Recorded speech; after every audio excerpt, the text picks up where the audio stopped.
What's going on, YouTube?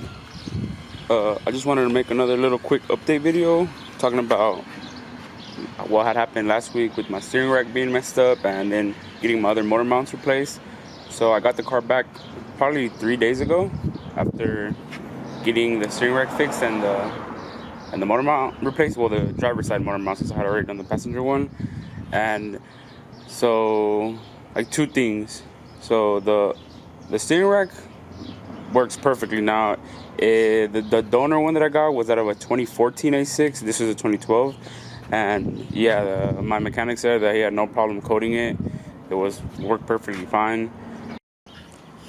All right, so the other thing with the car was I got the motor mount replaced, and pretty much what the problem I was having is I assumed both were bad, which they were. I did the passenger one, but then I didn't want to do the driver's one myself because it's a little more complicated. I just didn't want to deal with it.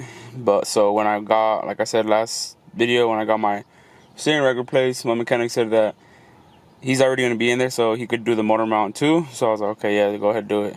So I was having, like, still really bad vibrations, and pretty much when I would put it into drive. In park, it used to be fine. Like, I would turn it on, and in park it would be fine. As soon as I put it into drive or reverse or anything like that, it would, like, start shaking really badly.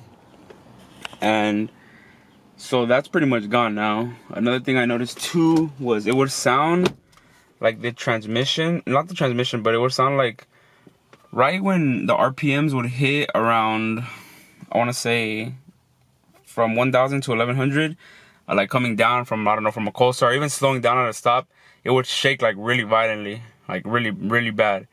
So that is also pretty much gone now with the other motor mount replaced. It pretty much feels like a brand new car. I know people were saying that with the 034 mounts that sometimes, like, at idle, it's a little bit, like, it shakes a little bit, which it does a little bit, but it's hardly noticeable. Like, if you're listening to music, you don't even notice it. Like, if you're listening to even at a decent volume, you won't even notice it. But pretty much once you're driving it, it's like it feels like a brand new car anymore. So there's no shake anymore when the RPMs are dropping. Even when I would cruise like on the highway and I'd be at like 2,200 RPM, it would like, I could feel it shaking the engine. So that's pretty much gone now with the new mounts. They're the street density ones, because the track density ones, they don't, 034 doesn't approve them for a C7 for the 3.0. I'm not sure why, but yeah, I went with the street density ones, which, yeah, they do fit. They work perfectly fine. I mean, it's only been like 3-4 days that I've had them, but take it to this guy, my mechanic. He checks. He'll like do a glance over at the car and tell me what else might be missing or what else might be wrong. He said that I think my valve cover gasket is leaking a little bit.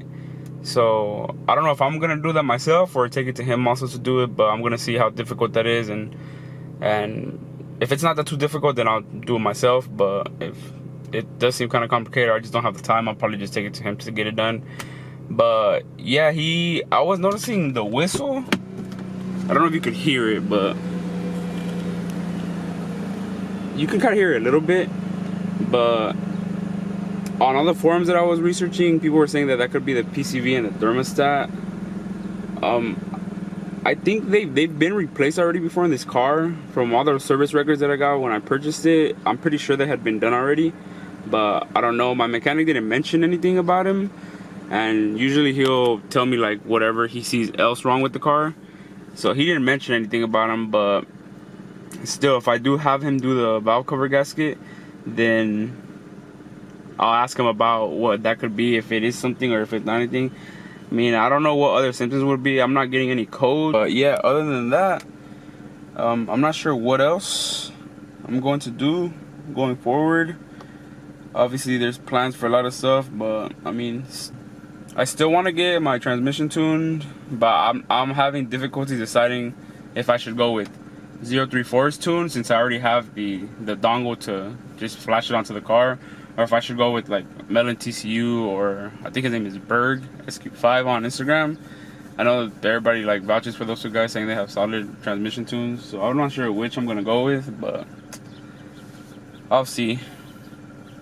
Yeah, other than that, it's still just stage 1. I haven't no stage 2 yet. I want to address like the small leaks that I have, the valve cover gasket leaking, and see if anything else pops up, and then maybe after that a stage 1 single pulley.